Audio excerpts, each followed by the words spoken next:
Fans Ferrari lagi-lagi harus menelan pil pahit dengan gagal finishnya Charles Leclerc pada GP Prancis kemarin.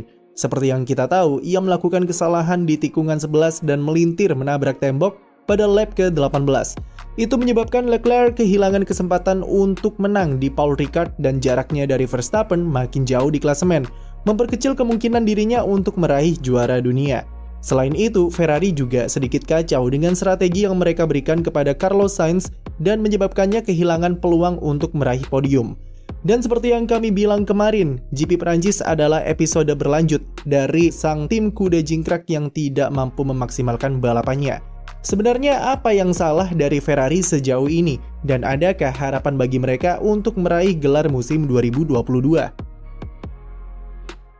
Sebelumnya, kita bahas dulu sebentar tentang apa penyebab Charles Leclerc melintir dan menabrak tembok di tikungan 11.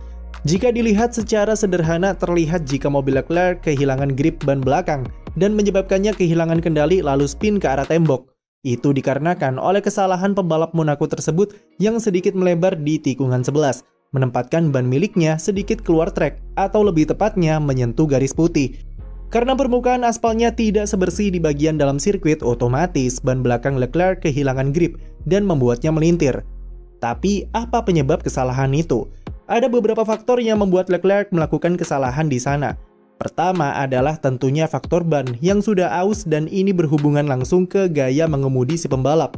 Leclerc sangat menyukai settingan mobil yang oversteer atau ban belakang yang sensitif.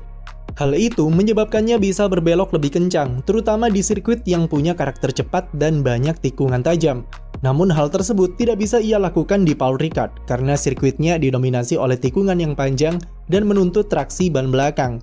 Leclerc tidak cocok dengan karakter sirkuit dan sepanjang akhir pekan ia kesulitan dalam manajemen ban belakangnya.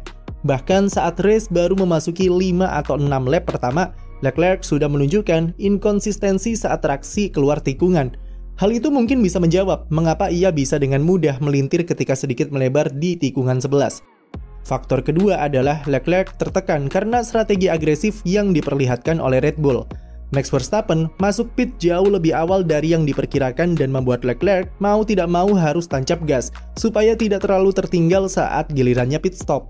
Itu ditambah dengan tekanan jika ia dituntut supaya harus menang di Paul Ricard, membuat Leclerc semakin bernafsu untuk melaju semakin kencang. Hasilnya, ia melakukan kesalahan di tikungan 11 dan harus rela gagal finish. Kami tidak berpikir kalau Ferrari salah strategi dengan membiarkan Leclerc stay out ketika Verstappen masuk pit. Ferrari di sini benar dengan tidak beraksi terhadap Red Bull karena kondisinya saat itu Leclerc masih bisa melaju stabil walaupun ban depannya terkena blistering. Selain itu, andai saja Ferrari memasukkan Leclerc pit stop 1 lap setelahnya, mereka otomatis akan masuk ke perangkap Red Bull yang masih punya cadangan 1 ban hard baru untuk Verstappen. Jadi menahan Leclerc selama mungkin di track adalah strategi terbaik, walaupun akhirnya jadi bumerang karena kesalahan yang dilakukan oleh pembalap itu sendiri. Lalu faktor lain yang mungkin bisa kami tambahkan adalah jika melansir dari pendapat yang dituliskan oleh analis di website The Race, yaitu Mark Hughes. Menurutnya, Leclerc gagal finish karena keunggulan yang dimiliki mobil Ferrari-nya sendiri. Tikungan 11 adalah tempat di mana mobil F175 sangat superior ketimbang tim lainnya. Ferrari unggul lebih cepat 15 km per jam dari rival-rivalnya di tikungan tersebut. Tapi itu juga membuat mobil sedikit rentan. Karena pembalap harus melibas tikungan dengan melewati sisi luar sirkuit dan dalam kecepatan tinggi. Jika terjadi oversteer, maka tidak ada yang bisa dilakukan. Itulah yang terjadi pada Leclerc. Ketika ban belakang menyentuh garis putih di sisi luar aspal, seketika mobilnya langsung hilang kendali dan meluncur ke tembok. Apapun faktor yang menjadi penyebabnya, yang jelas mantan pembalap Sauber ini sudah mengakui kalau semua itu adalah kesalahannya. Dipenuhi rasa penyesalan, Leclerc juga mengatakan kalau ia masih membuat kesalahan seperti kemarin, maka dirinya tidak pantas untuk mendapatkan gelar juara dunia. Pernyataan Leclerc seusai insiden tersebut menggambarkan kekecewaan yang amat mendalam, apalagi jika kita mendengar teriakannya sesaat setelah menghantam tembok.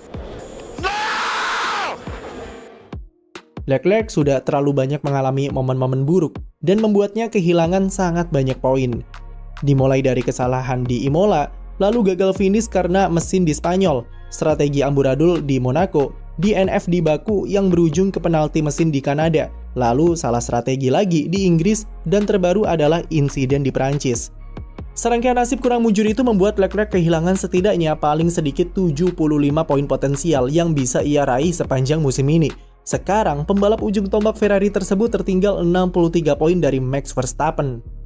Dan dengan musim 2022 yang tinggal menyisakan 10 race saja, rasanya sangat sulit untuk mengejar defisit poin yang sangat besar itu. Seperti perkataan dirinya sendiri, kombinasi Leclerc bersama Ferrari belum bisa dikatakan sebagai duet pemenang. Berbanding terbalik dengan Red Bull dan Verstappen yang sudah membuktikan kalau mereka adalah kombo terbaik di F1 saat ini. Verstappen mampu berkali-kali menang meski mobil Red Bull bukanlah yang terkencang di sana. Sedangkan Ferrari meski punya mobil paling cepat di sirkuit tapi kesalahan demi kesalahan terus tercipta, baik dari segi tim, mobil, ataupun pembalap yang uniknya terjadi secara silih berganti. Semua mengerucut ke masalah fundamental yang kami sampai heran karena sampai sekarang belum ada tanda-tanda berbenah. Masalah itu adalah manajemen balapan. Pembeda terbesar antara Red Bull dan Ferrari adalah bagaimana mereka mengatur balapan supaya berjalan sesuai rencana. Manajemen race bukan cuma soal strategi, tapi soal bagaimana mereka menyiapkan mobil serta mental pembalap sebelum terjun ke sirkuit. Itu termasuk juga ke dalam cara tim menangani dan menyelesaikan problem yang ada, supaya mereka tidak melakukan kesalahan-kesalahan yang sama di balapan selanjutnya. Sedangkan di Ferrari, kami masih belum bisa melihat hal tersebut. Kesalahan masih terus dilakukan secara berulang dan seolah-olah mereka ini tidak belajar. Satu hal yang bikin tifosi gemas mungkin adalah sifat defensif yang selalu dilakukan oleh Mattia Binotto ketika timnya jelas-jelas melakukan kesalahan. Ia nyaris selalu membela setiap keputusan yang dibuat oleh timnya, seperti pit stop saat Inggris dan Perancis kemarin. Walaupun apa yang dilakukan Binotto ini bisa dipahami dari sudut pandang seorang bos tim besar dengan ribuan karyawan di sana, kita tidak tahu seperti apa dirinya di balik layar. Tapi dengan kesalahan-kesalahan yang berulang sejauh ini, itu seperti menandakan kalau sikap defensif Binotto sejalan dengan tidak adanya perubahan di Ferrari.